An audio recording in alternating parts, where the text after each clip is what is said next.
এই যে পিছনে মাদ্রাসাটি দেখতে পাচ্ছেন, আসলে এখানে আমি এই প্রায় 5 বছরের মতন।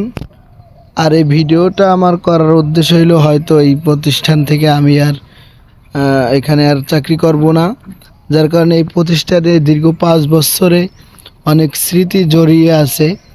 এজন্য এই ভিডিওটা আমার করা, যাতে ভিডিওটা আমার থেকে যায়, আসলে স্মৃতি হিসাবে রাখতে চাই। এটা হলো আমি 2020 সালের হ্যাঁ, জানুয়ারি ফেব্রুয়ারির দিকে ঢুকি। এখন 2025 সাল চলে। তো দীর্ঘ এই 5 বছরের জার্নিতে কি কি আমার সাথে ঘটেছে এবং প্রতিষ্ঠানটি কেমন ছিল, এখন কোন অবস্থায় আছে, একটু বলতে চাই। যে আসলে 2020 সালের দিকে যখন আমি ঢুকি, তখন এই প্রতিষ্ঠানটা ছিল, ছাত্র ছিল 6 জন, আর ওস্তাদ ছিল তখনকার সময় 2 জন। এরপরে যখন ওনারা একজন চলে যায়, তারপরে আমি আসি, আমাকে আনা হয় এখানে। আল্লাহ তাআলা আমাকে এখানে কবুল করে, এরপরে আমি এখানে আসি। আসার পরে এর পিছনে দেখুন একটা গির্জা ঘর আছে, ওই যে পিলারের পাশ থেকে বোঝা যাচ্ছে, এটা হচ্ছে এটা গির্জা। তা গির্জার সামনে একটা খ্রিস্টানদের গির্জার সামনে একটা মাদ্রাসা, এটা একটা চ্যালেঞ্জের ব্যাপার। তো যাই হোক, তারপরেও এই চ্যালেঞ্জ দীর্ঘ 5 বছর মোটামুটি আলহামদুলিল্লাহ সুনামের সহিত চলে আসছে। তো 2025 সালে এসে হয়তো এখানে আমি আর একটা মাস আসছি, রমজান মাস। রমজান মাসের পরেই হয়তো আমি এখান থেকে চলে যাব বিদায় নিয়ে। তো টুকিটাকি কিছু কথা শেয়ার করি।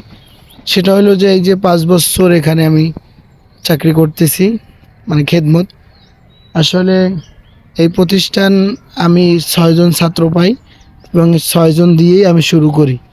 6 জন দিয়ে শুরু করার পরে একজন হাফেজ সাহেব চলে গেল। আমরা চলে যাওয়ার পরে আমাকে নিয়ে আসলো। এরপর আর একজন ছিল। তো আমি মোটামুটি আসার পরে ওই 4 জন 6 জন থেকে আবার 2 জন, অন্য যে হাফেজ সাহেব ছিল সেও চলে গেছে, ওই 2 জন নিয়ে গেছে। যাই হোক, 2 জন নিয়ে যাওয়ার পরে আমার ছাত্র হয়ে যায় 4 জন, আর আমি হই যে একা। তো আমি ওস্তাদ একা, ছাত্র 4 জন, আর বেশি দরকারও না ওস্তাদ, আর ছাত্র যেহেতু কম। তো এভাবে হাঁটি হাঁটি পা পা করতে করতে এখন আলহামদুলিল্লাহ 2025 সালে এসে ছাত্র দাঁড়ায় 50+। হ্যাঁ, এবং বিভাগ হয় 2টো, নাজরা হেফজোখানা আর আরেকটা হইলো আপনার নুরানি বিভাগ। যাই হোক, আলহামদুলিল্লাহ বেশ ভালোই ছাত্র হয়েছে। আর এই যে প্রতিষ্ঠান, ওই যে পিছনে দেখা যাচ্ছে, এক দোয়া করবেন।